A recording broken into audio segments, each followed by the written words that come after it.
Is this thing on? Welcome back to Big Mouth, and fancy seeing you here, and you are very welcome, my friends, and especially my enemies. Come in, sit down. Do you know what? A lot of people say, oh, I wish we could have the Christopher Reeve Superman back, the Dick Donner Superman back. But we kind of have with another character. Gal Gadot and Patty Jenkins are the Christopher Reeve and Richard Donner of this generation. Everyone looks up to Gal Gadot as Wonder Woman, both in the film and in real life. She represents the character and herself in the correct way. She doesn't present herself with any hatred. She shows herself with young boys and young girls. She's so supportive to so many causes. And when you look at her ordinary, working class background, it's very humbling. You look at Patty Jenkins, a director who literally had a few TV show episodes behind her, but proved in Wonder Woman what a very talented director she is. These two women stand on the precipice of something fantastic and positive and beautiful.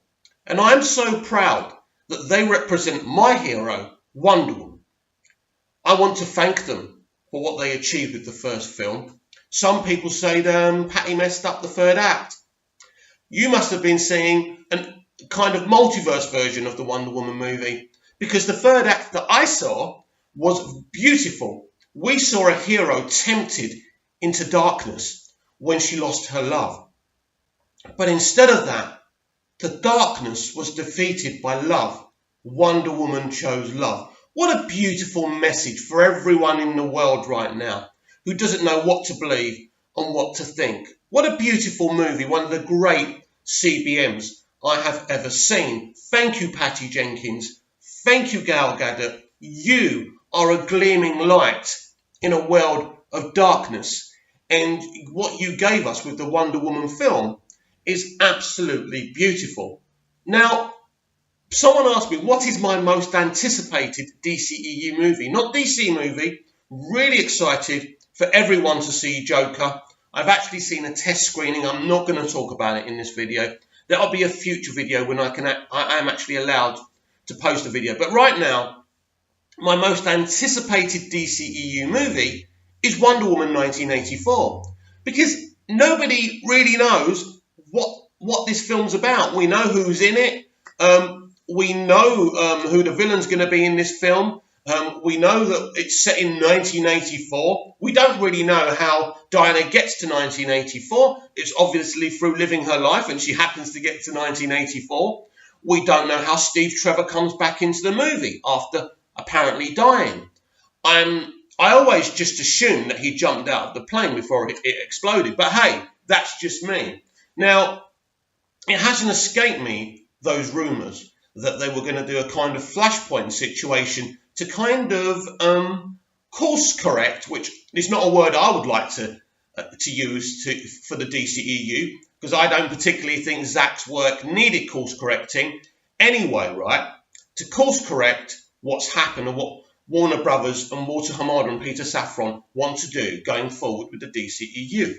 Now, what also hasn't escaped me is that they delayed the film by a year, right? So that's interesting. Now, when Gal made the announcement, because she said some interesting things, because she was talking about the ever-changing situation. Look, I don't know what this film is. I don't know how this film's going to work out, but I'm confident about it. I'm excited about it because it's directed by Patty Jenkins and it stars Gal Gadot. And I know those two women won't let us down. They will give us something incredibly special. This film is the sequel to one of the best comic book movies ever made. And I can't wait to see what these women have got for us. Now, you may have heard that John Cena, the ex-wrestler, could be in the Suicide Squad, which is the kind of name for it right now. That name will probably change, but it's called the Suicide Squad right now.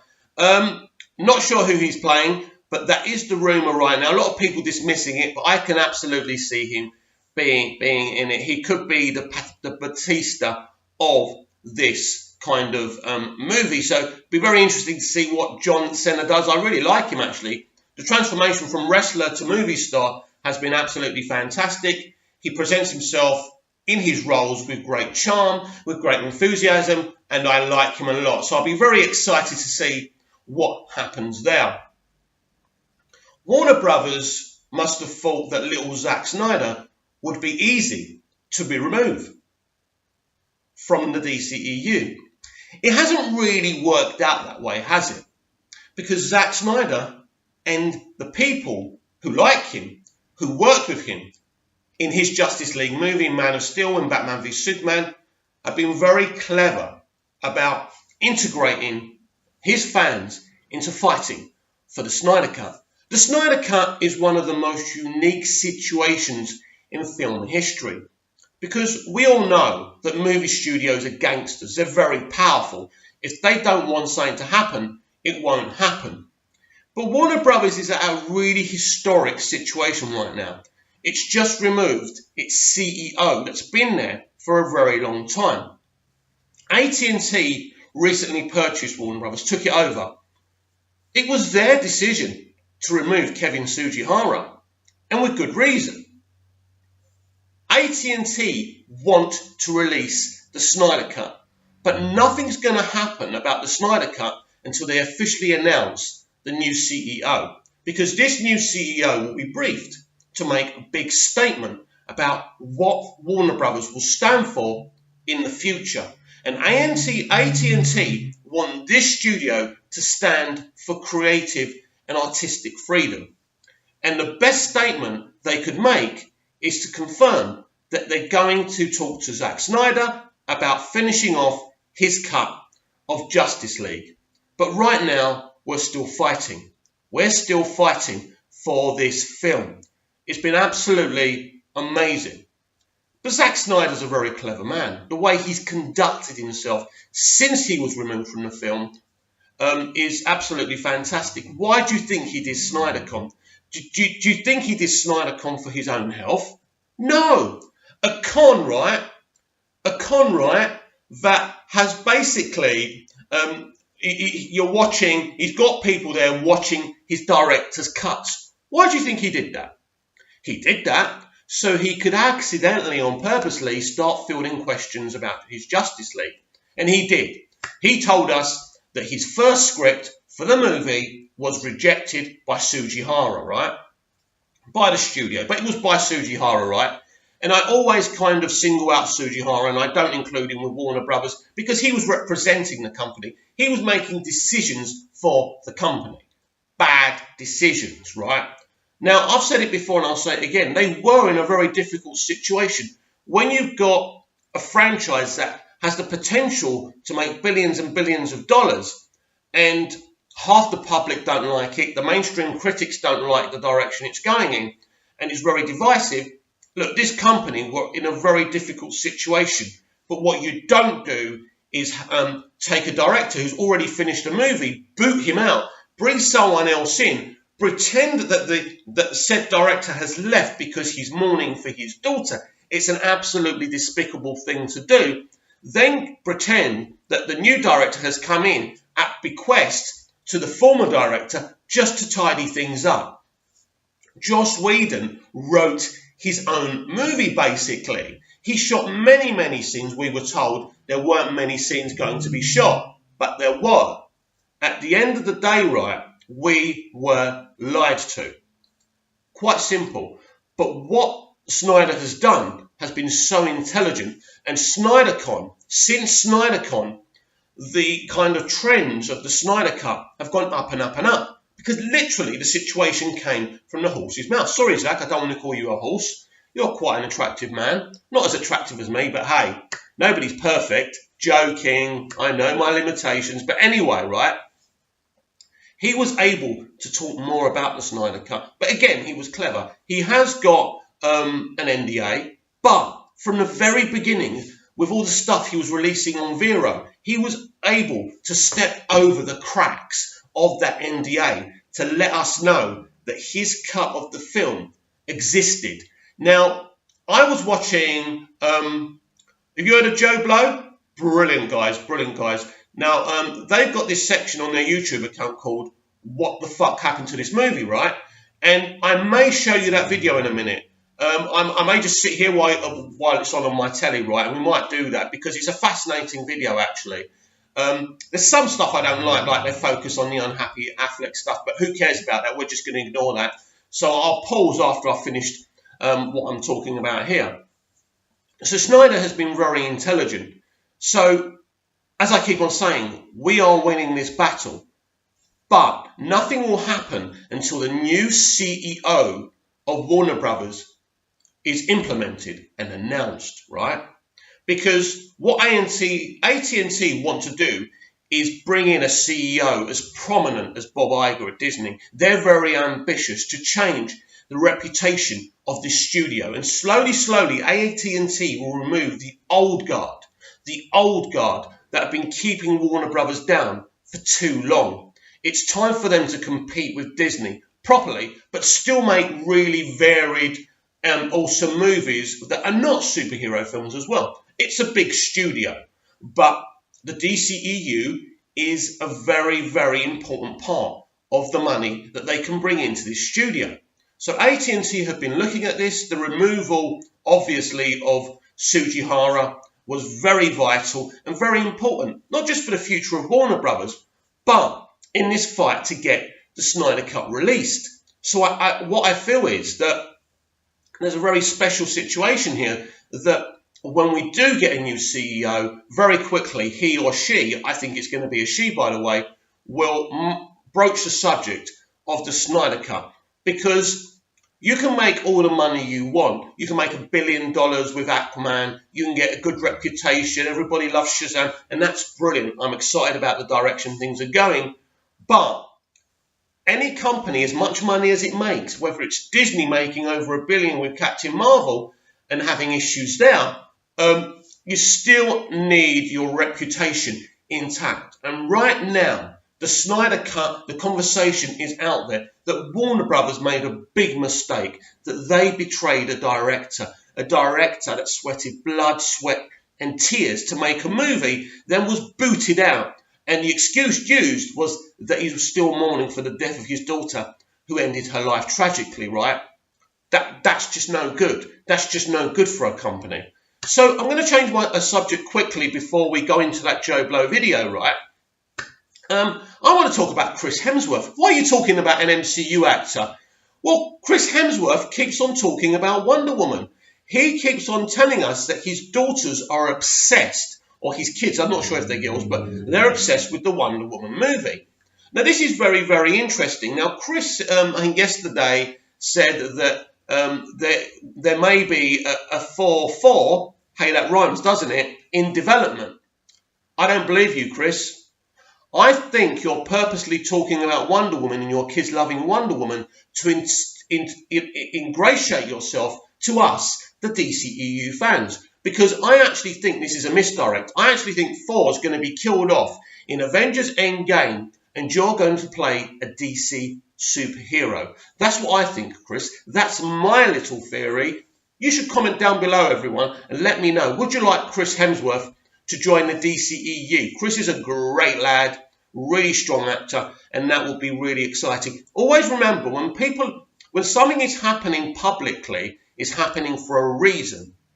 He said it once about his children being obsessed with Wonder Woman. He keeps on saying it again and again and again because he goes, let's support both franchises. We're desperate to get people to the cinemas these days because people are just not going as much as before. So I'm suspicious that actually Thor is actually going to be killed off and Hemsworth has been cast as a DC hero. Now, who that could be is anyone's guess. But yes, that's my little theory. Anyway, I will be back in a minute and we're going to do that Joe Blow video about Justice League, the Snyder Cut, and all of that. Yes, I'm back and I found the video. It took a while, but I found the video. So basically, Joe Blow, which, as I say, is a brilliant YouTube channel, and they really do get into the hearts of movies and what's going on behind the scenes and everything. Really great guys and everything. They do this segment called what the fuck happened to this movie? So I noticed they did one about Justice League, and I thought, I was watching it this morning, and I was so deep in it I couldn't hear what was going on outside my room. My dad was calling me top of his voice, and I was so focused because I'm so obsessed with this Snyder Cut situation. Anyway, let's give this a look. As hard as you can. In November 2017, Warner Brothers finally gave the world its first live-action depiction of the DC Comics classic superhero team, the Justice League. Building upon the previous films of Man of Steel, Batman v Superman, Dawn of Justice, Suicide Squad, and Wonder Woman, this historic team-up was to be their answer to Marvel's insanely successful Avengers. However, instead of a collective fist bump for fans of comic books and cinematic universes, Justice League was a baffling display of studio meddling, competing tones, storyline dead ends, and some seriously unfinished CGI. So let's take a look back at everything that went wrong and try to piece together this full story of what the happened to this movie. The road to Justice League began with Zack Snyder's Man of Steel and his somewhat divisive take on the mythos of Superman.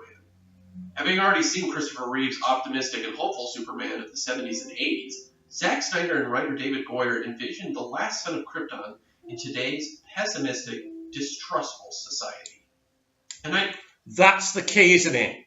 Man of Steel is Superman in our world. What would happen if this alien revealed himself in this? Basically, the events of Man of Steel. Whatever country you live in, wherever you are, imagine that film happens where you are. That's what this film is. We are part of a distrustful, paranoia society, aren't we? And I think this is what Zack Snyder and David S. Goyer and Christopher Nolan attempted to do. Now, for me, right, this is my opinion. It's not the way I would make a Superman film, but it's logical, isn't it? We've had the Christopher Reeve, kind of smiley, happy Superman, lots of gags in the film. So they went this direction. They could have done so many things. They could have been loyal to the comics. There's so many awesome things they could have done.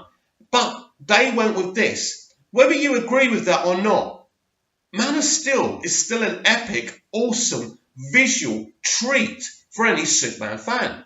idea Snyder doubled down on in the sequel Batman v Superman. What is an all-powerful superhero in a world of 24-hour news, tribalist politics, and a vicious online culture? Are there any moral constraints on this person? We have international law. On this earth, every act is a political act. Perhaps it was a bleed-in from the only lesson Hollywood learned from Christopher Nolan's Dark Knight trilogy. Go dark. But it's important to know where Snyder was coming from and what he had planned for Superman. In October 2014, Warner Brothers announces their massive slate of DC comic book movies, with Batman v Superman as their kickoff for the DC Extended Universe. Yes, that original slate, alas, that's been changed and pickled to death. Doesn't look like we're going to get a Cyborg movie. We're not going to get the kind of this 5-movie arc plan that Zack had. For me, listen, when I just think about it and look back at it, it's just an absolute tragedy.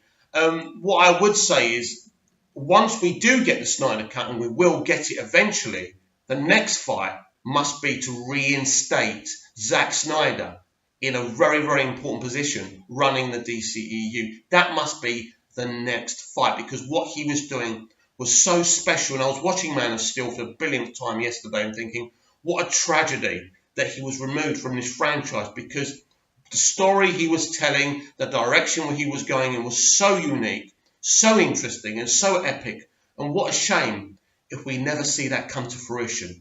Introducing us to Ben Affleck's Batman and the first ever film versions of The Flash, Wonder Woman, Cyborg, and Aquaman. Among those plans, Justice League, as a two-parter, both to be directed by Zack Snyder and written by Oscar-winning screenwriter of Argo, Chris Terrio. Fast forward to August 2015, where Snyder screens an early cut of Batman v Superman to Warner Brothers executives, who reportedly gave the film a standing ovation. They had a surefire. Warner Brothers executives gave Batman v Superman a standing ovation. A standing ovation. Was Was Kevin Sugihara down McDonald's getting the lunches at that time? I don't know. But it's clear that Warner Brothers as a studio were very happy with the direction things were going in. So what changed? What went wrong? Well, what went wrong was the reaction of the film from the public and the mainstream critics. But ultimately, that could have been changed with the way they marketed the film if they were a lot more honest about what happened. They're hit on their hands, and how could you not, with two of the biggest superheroes of all time in one film? Then in March 2016, the film released to a massively divided audience and a far weaker box office than predicted. Hello, darkness, my old friend. Critics were either underwhelmed or downright savage. Fans were split in two, those who applauded Snyder's daring vision of blurred morals and conflicted superheroes, and those who couldn't forgive the glaring plot holes and yearned for the return of... The glaring plot holes. Can you remind me of what they are, please? Plot holes. What plot holes? Listen, every movie has plot holes. That's the wonder of plot holes. For crying out loud, please. The always bright beacon of hope, Superman. With Justice League's production just beginning that following April, the response left executives scrambling. Where did we go wrong? Whose fault is it? How do we fix this? Again, a lesson learned in Hollywood never seems to be the right one, and this time around they concluded what was missing was humor. So How do we fix this? You didn't have to fix anything. There was a predominant amount of the audience who loved these films. Eventually, everyone would have come to the plate. You just had to stick by your guns. But you wavered. You became jelly babies. You were weak people, and this is why it all went wrong, because Justice League is the most embarrassing situation for everyone who loves DC, everyone who loves the DCEU. Was it better what you did, Warner Brothers, what you did, Kevin Sugihara, with the upper lip CGI and everything that happened in the movie? You rushed the film, you released it out, and it was an absolute Frankenstein's monster, which is mentioned in this video. Was it better than what Zack Snyder had done in his 3-hour epic cut? Really? What you did actually has no logical sense whatsoever. Production, Snyder is tasked with giving the dialogue some extra jokes to lighten the mood. Barely a month later, Affleck is given an executive producer credit to ensure any changes to Batman don't interfere with his solo film. And comic bigwig turned producer Jeff Johns is brought in to oversee the DCEU, after killing it with the launch of CW's Arrow and Flash. And by June, he declared that Justice League would be hopeful and optimistic. When Jeff came up and said this, I was surprised. But again, I kind of thought, okay, so there'll be some optimism in the film from now on. That's not a bad thing. I didn't expect they'd try and turn it into a sitcom. So he's right. I mean, the first 2 seasons of Flash and Arrow are so awesome because of Jeff Johns. He's a great writer. The problem with him coming into the DCEU is that you still got Zack Snyder, who's got a voice with the films. So you got Jeff Johns, you got the guy, he came in as well. Too many cooks spoilt the broth. Nobody knew who was running this franchise anymore, and it was absolutely ridiculous. Yet was this what Snyder originally had in mind? To prove their dedication to course correcting, Warner Brothers invited media outlets to a set visit. Here we learned that Bruce Wayne would serve as the symbol of hope, Barry Allen would provide the comic relief, and that Justice League was now only one film. This was a key decision to cut it from 2 to 1. This is when we knew there was a massive problem, and we began to get worried. We kind of shrugged it away and thought, oh, well, one film, that's fine. But this is when Zack Snyder was beginning to lose control of this franchise, and that was a big problem. So a lot of people blame Jeff Johns for what happened with Justice League, but it goes beyond that, because this was Sugihara pushing for a lighter franchise. This is why Jeff was brought in. If you went back from scratch and you allowed Jeff Johns to do a DC cinematic universe, it would be awesome. It would work. But Jeff Johns came in to do something extremely difficult, while all the other people who were there before were there to run it. Who was in charge? Who was making the decisions? Who the fuck knew? Here's Comic-Con, we got the first teaser, showing up the lighter tone, all to the rock and roll sounds of the White Stripes. But the rest of 2016 production was relatively quiet, at least to the public. But let's bookmark this and return to it later. After the release of a new trailer in March of 2017, fans were still wary, but hopeful that the musical chairs of producers would lead to a better film. In May of that year, tragedy struck when it was announced that Zack Snyder was stepping down as director after the death of his daughter 2 months earlier. He thought burying himself in his work would help him through the pain, but it wasn't working, and he ultimately decided to step away from the movie, along with his wife and producing partner, Deborah Snyder. Furthermore, the film was not going to be delayed from its November 17th release date, and that Joss Whedon, of all people, would be taking over. After showing a rough cut of the film to Whedon earlier that year, Snyder asked him to help write additional scenes, and naturally, Warner Brothers selected Whedon to finish the film. And who better than the man who successfully pulled off Marvel's historic superhero crossover, The Avengers. Whedon's job was to guide the project through the rest of post-production, write and direct the reshoots, and complete Snyder's vision. It was a crazy turn of events that quickly turned sour as story after story leaked. We now know, anyone involved with fighting for release the Snyder Cut knows that Zack Snyder did not ask his friend, if he is his friend, Joss Whedon, to come in and sail the good ship Justice League home. That's not what happened, because if that was the case, he would have just been doing some editing, overseeing the musical score and the VFX, and that would have been that. Why would Zack Snyder step away from the last kind of row of the boat sailing home? It never made any sense. And why did Zack Snyder like a post of Joss Whedon leaving the Batgirl movie? Not very friendly, is it? Because this was never about a friend doing a friend a favour. This was about Warner Brothers removing Zack Snyder, bringing the director of Avengers, a generic, happy, clappy movie that actually is a blue touch paper to the way Marvel do their films now. They wanted him to turn this Justice League movie into a Marvel movie. So basically, Whedon comes in, hacks to death what Zack's done, and tries to transform the movie into what Kevin Sugihara wants. It was an absolute despicable act. I don't blame Joss Whedon. He was brought in. I don't know. Look, Whedon, they wanted Whedon to do Batgirl, right? No, Whedon would only come and work for DC if he did Batgirl. He wanted to do a strong female character movie, right? So he got Batgirl, but they said only if you course correct Justice League, and this is where it all became messy, and nobody knew what was going on. But the point is, this was never ever going to work. Warner Brothers was spending $25 million for the reshoots. $25 million for reshoots. Nobody spends $25 million on a few reshot scenes like we were told we were getting. Basically, he was creating a new narrative. Nearly 3 times as much as any comparable blockbuster. Most of the stars were readily available, except Henry Cavill, who was in the midst of filming the latest Mission Impossible. The primary difficulty had less to do with Cavill's scheduling complex and more to do with his luxurious Tom Selleck mustache. Cavill's contract with Paramount Pictures allowed him to film reshoots in his own time, but would not allow him to shave.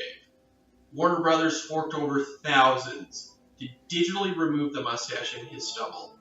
Yet the final results are decidedly unconvincing and at times creepy. Instantly the butt of all jokes on the internet, it was a sign of... This is what I'm talking about.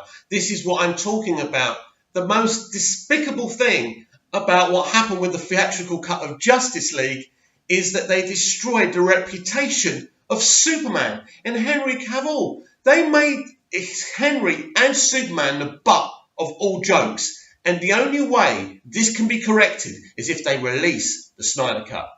The trouble ahead.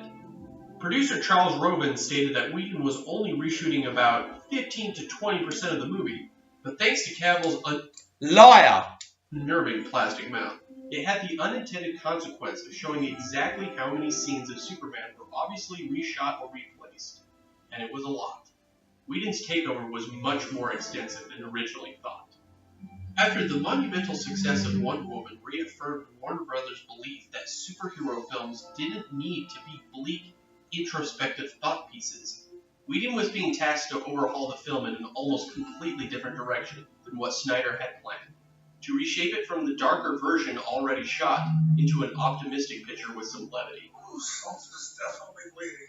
All throughout, he was I tell you what was bleeding: integrity. micromanaged to hell. One example confirmed by actor Holt McCallany was the opening Gotham scene that Whedon intended to be funny, but was re-edited by the studio so it wouldn't be, leaving audiences confused. So listen to this, right? They removed Zack so they could have a light, funnier movie, right? But then they re-edited what Whedon had done in a humorless way to make it darker. And that's why that sequence looks so Snyder. But this is the problem they had. They lied to us. They told us that Joss was going to just reshoot a few things, and those reshoots, he would make the effort that kept along the lines of Zack's tone. But he wasn't doing that, because what happened was Sujihara was doing one thing, but the truth is the rest of Warner Brothers still had a loyalty to Zack Snyder. To make matters worse, the studio mandated that Justice League be under 2 hours, attempting to alleviate audiences' fatigue over bloated superhero flicks. To do it, Whedon rumoredly had to cut nearly an hour out of Snyder's original footage, tossing out entire scenes of Aquaman's backstory with Willem Dafoe, Barry Allen's love interest Iris West, played by Kiersey Clemens, and Robin Wright returning as Antiope in an assumed flashback. He also replaced... How can you cut Robin Wright out of it? The character she played in Wonder Woman, she did a great job. We all would have loved to have seen her again. Absolutely despicable. Batman v Superman co-composer Junkie XL with Danny Elfman. Through all of this, Whedon had to stitch together a narrative that still made sense. By the time the film released on November 17, 2017, with Zack Snyder as the sole credited director, and Whedon as simply a co-writer, fans, overloaded by all the behind-the-scenes drama, went out of morbid curiosity. Reviews praised some moments, but the Frankenstein's monster of a movie was too apparent, from the rapidly shifting tonal changes to the complete lack of polish in editing and CG, and mainstream moviegoers were unsure to recommend it. Its $229 million domestic box office finish, while fantastic for a mid-budget romantic comedy, definitely was not for an over $300 million comic book blockbuster that was meant to usher in a new wave of superhero films. The sound of silence. Warner Brothers had destroyed all good faith earned with Wonder Woman, and their DCEU was back to hanging by the thread. The internet quickly began compiling the multitude of deleted shots and inconsistencies from the trailers, questioning where it all went and where it could have fit. Besides the unmistakable palette swap from dark blue to aggressive red in the finale, gone are scenes of Bats and Wonder Woman discussing recruitment, Flash running through glass, and almost all pieces shown of Cyborg, including his backstory as a football player. Radio chatter in the trailers hinted at a world in disarray after the death of Superman, something that in the final film only seems to affect the opening credits and Wonder Woman's first sequence. In their place was dodgy green screen conversations with Whedon. The dodgy green screen conversations. I tell you what, this is one thing I noticed straight off my first viewing of this film on the Kent farm with Clark and Lois.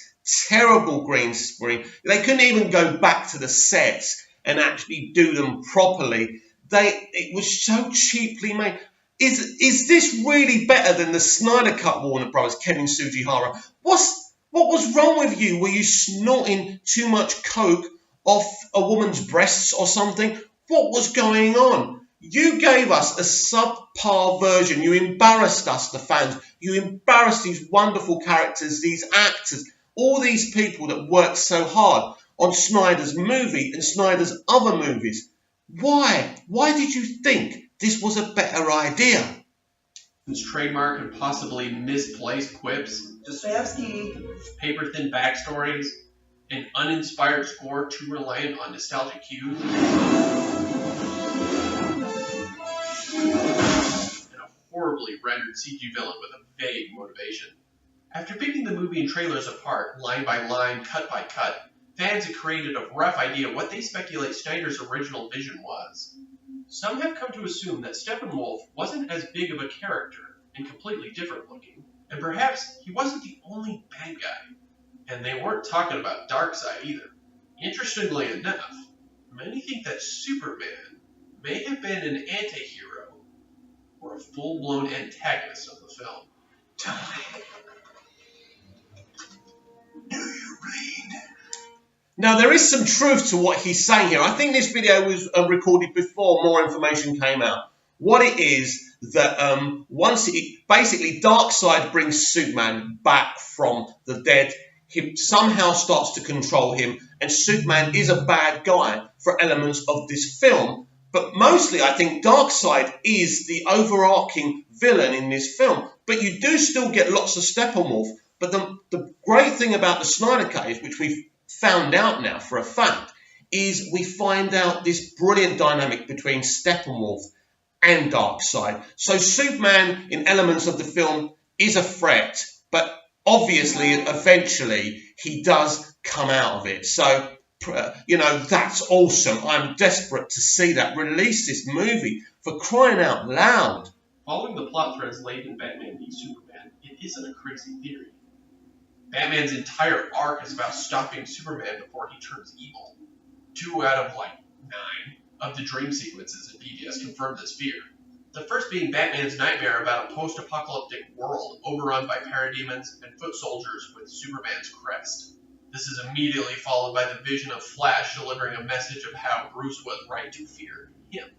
Snyder later hinted that these scenes were inspired by the Injustice video game, where Superman becomes an evil tyrant after being deceived. This is what I keep on saying to you every single day on the DCEU Daily, right? Did I forget to welcome you to Sunday's edition to the DCEU Daily? Sorry about that. But anyway, right? Basically from Man of Steel, it's literally Man of Steel is a kind of origin story for this version, Injustice. It was leading up to Injustice. This was an Injustice story arc from the very beginning. And if they just told us that, the other people who had issues would have understood what Snyder was trying to do and would have been really pumped about what was to come. Into killing Lois Lane. One of the only scenes to have made the final cut with the real shaven Henry Cavill is Soup's resurrection fight, a decidedly evil moment for the character. Combine this with Cavill teasing Superman's infamous black suit, the suit he wears when he was resurrected in the comics, and cinematographer Fabian Wagner confirming some footage was shot with it. It all starts to make sense.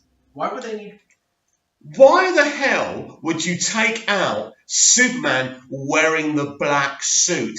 It's absolutely iconic in the death of Superman story. Why would you remove that? Why would you cut out important elements of Superman's rebirth story? They cheapened it. They stole it. They took away a man who was going to give us something so special. They removed Zack Snyder when he was going to give us an epic Justice League movie, and they gave us this awful theatrical cut. That is not on Joss Whedon. That is on Sujihara. And you got sacked, Kevin, because of what you did to Justice League, what you did to Zack Snyder. Not because you slept with some bimbo, and I know that you know that. To replace every Superman scene, not to alter his storyline throughout the film. After all the backlash Warner Brothers received for their brooding take on Superman, it stands to reason that they used Whedon as an opportunity to backtrack to the Superman of old. Unsatisfied by the whole ordeal, fans began petitioning Warner Brothers to release the Snyder Cut, the hypothetical version of Justice League, before Whedon was brought on. And as each story came out detailing the troubles behind the scenes, the movement only grew. Former crew members and industry insiders all had different opinions of whether this cut even existed. But after Whedon dropped out of his planned Batgirl film, Snyder started his subtle, passive-aggressive campaign on social media, by liking the news that Whedon was leaving the DCEU. This was the first sign. Remember, this was supposed to be Zack's friend, who he brought in to finish off Justice League because Zack couldn't handle finishing off the film because of his grief, right? I don't want to go there with what happened to Zack and his daughter because that I can't talk about that. That's a personal thing to Zack. But I will say, just by that, him liking that post proves that that was absolute BS, that Zack was removed from this project and Joss was brought in to change the narrative. And what a butt fuck that ended up becoming. And that something wasn't right with Snyder and Warner Brothers, and he wasn't happy with how things turned out. From there, he kept posting pictures and random tidbits that alluded to cut characters, moments, and themes that clearly weren't in the final film. All this boiled to a fever pitch when one reporter threw out a rumor he had heard from multiple sources that Zack Snyder did not leave voluntarily, and that he was fired in early June. Fired? Really? That is shocking. Imagine it. Journalists were denying this for months, telling us that we were despicable for saying that a very personal tragedy and Zack's reasoning for leaving the project, we were disgusting human beings for saying that was a lie because we knew Zack had been sacked. We knew the situation. But then when this came out, every single shield site started reporting it. But guess what? The DCEU fans, the Snyder fans, already knew this. But Zack was keeping quiet because he didn't want to break the rules of his NDA. But what I said earlier on in this video, and it's a very long video, and I apologise if you're bored, but for me, I'm just so pumped to talk about this, right? All the releasing of the pictures was great tactics. Warner Brothers and Sugihara didn't bargain for Snyder to be such an intelligent sparring partner. They thought he would just go away quietly, but he believes in the DC characters. He believes in the DCEU. He believes in us, the fans, and he used us in a positive way so he can get his cut released. And the fight goes on. 2017. While the complete story is still a mystery, more reports came in about how troubled the production actually was, long before Whedon took over. Let's go back to the producing shuffle in May of 2017, when Jeff Johns took a lead role. Reportedly, Johns was a major factor in the push towards lightening the tone. He was consistently on set, rewriting scenes and dialogue, filling in for Warner Brothers' knee-jerk reaction to Batman v Superman. At one point, Chris Terrio was so fed up with the situation, he yelled at Johns, "Maybe try using some of my pages." Oh, see, now that's cool. That's This is just, you know what? I love Jeff Johns. Listen, the truth of the matter is, he was brought in by Sugihara to change the narrative, just like Whedon was. He was just following his script, his orders at the end of the day. But ultimately, Jeff shouldn't have taken it, and that was a mistake. And Jeff knows now he shouldn't have taken this role. And in the end, he was mired by studio politics, and it blackened his wonderful reputation. So yeah, Jeff didn't come out of this in a good light, but at the end of the day, I still believe in the man, and I still believe the man's a genius. And as I say, if he was tasked in doing his own franchise, it would have been awesome. But to come in and interfere with other people's work was absolutely disgusting, and that again is down to Sugihara. betrayal. This battle of conflicting ideas resulted in a messy rough cut that bounced wildly in tone. By late January, Warner Brothers got so sick of the issues, they brought in a group of writers to review the project and offer feedback. The room included Seth Grahame-Smith, Wonder Woman scribe Alan Heinberg, and Joss Whedon. Shortly after, between January and March, they fired Snyder and appointed Whedon. A narrative that, if proven true, flies in the face of everything we were told and raises a lot of questions. Most importantly, did Warner Brothers use the death of Snyder's daughter as an easy out? And why would Snyder go along with it? Again, all rumor. Recently, there have been reports that Snyder, jaded by his treatment and empowered by his fans, has still been working on completing his version in secret. News that made the Snyder Cut campaign lose their collective minds. But Warner Brothers would likely never entertain the idea of releasing it. by doing so would admit defeat, bring further embarrassment to the studio, and confuse regular moviegoers. Time will tell. Looking back at all the issues, one has to ask why Warner Brothers didn't delay the film to give it the proper attention it deserved.